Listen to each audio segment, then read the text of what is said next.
महामना मदन मोहन मालवीय जी ने काशी हिंदू विश्वविद्यालय की स्थापना तो की ही, इसके साथ वह आदर्श पुरुष भी थे। वे भारत के पहले और अंतिम व्यक्ति थे जिन्हें महामना की सम्मानजनक उपाधि से विभूषित किया गया। पत्रकारिता, वकालत, समाज सुधार, मातृभाषा तथा भारत माता की सेवा में अपना जीवन अर्पण किया। ऐसे विश्वविद्यालय की परिकल्पना की जो विद्यार्थी को शिक्षित करके देश सेवा के लिए तैयार कर सके। मालवीय जी का जन्म प्रयाग में यानी इलाहाबाद में 25 दिसंबर 1861 को पंडित ब्रजनाथ व मुना देवी के यहाँ हुआ था।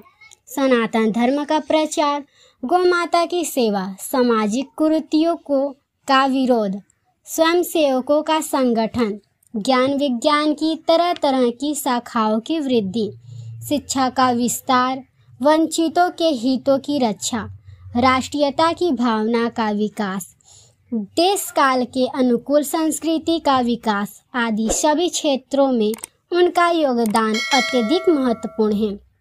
उनके पिता संस्कृत भाषा के प्रकांड विद्वान थे। श्रीमद् भागवत कथा सुनाकर आजीविका चलाते थे। 5 साल की उम्र से ही मदन मोहन मालवीय जी ने संस्कृत की पढ़ाई शुरू कर दी थी। धर्म ज्ञानोपदेश पाठशाला से उन्होंने अपनी प्राथमिक शिक्षा पूरी की। फिर उन्होंने इलाहाबाद जिला स्कूल में दाखिला लिया। 1879 में उन्होंने 10वीं की परीक्षा पास की। फिर कोलकाता यूनिवर्सिटी से बीए किया। भारत निर्माता और महामना की संज्ञा वे छुआछूत के घोर विरोधी थे। देश को जातिगत बेड़ियों से मुक्त कराना चाहते थे। उनके बारे में महात्मा गांधी ने कहा था, जब मैं मालवीय जी से मिला तो वे मुझे गंगा की धारा की तरह निर्मल और पवित्र लगे। गांधी ने उन्हें अपना बड़ा भाई कहा और भारत निर्माता की संज्ञा दी। उदार हृदय वाले मदन मोहन मालवीय को गुरुदेव रविंद्रनाथ टैगोर ने महामना की उपाधि दी थी। काशी हिंदू विश्वविद्यालय की नींव उन्होंने 4 फरवरी 1916 को रखी।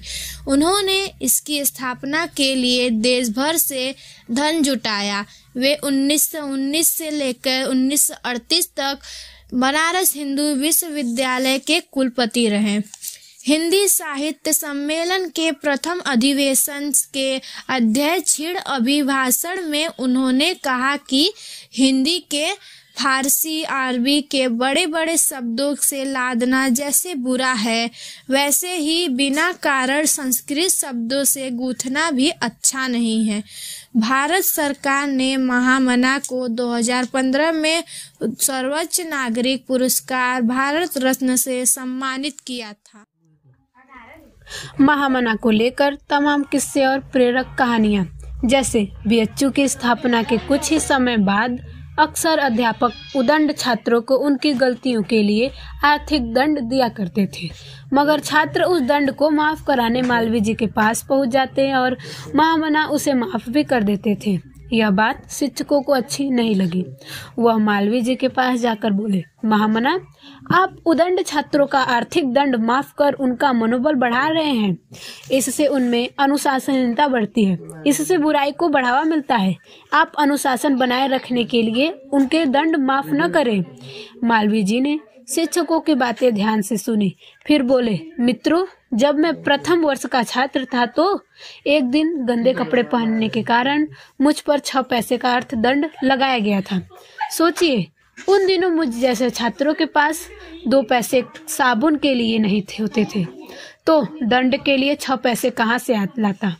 इस दंड की पूर्ति किस प्रकार यह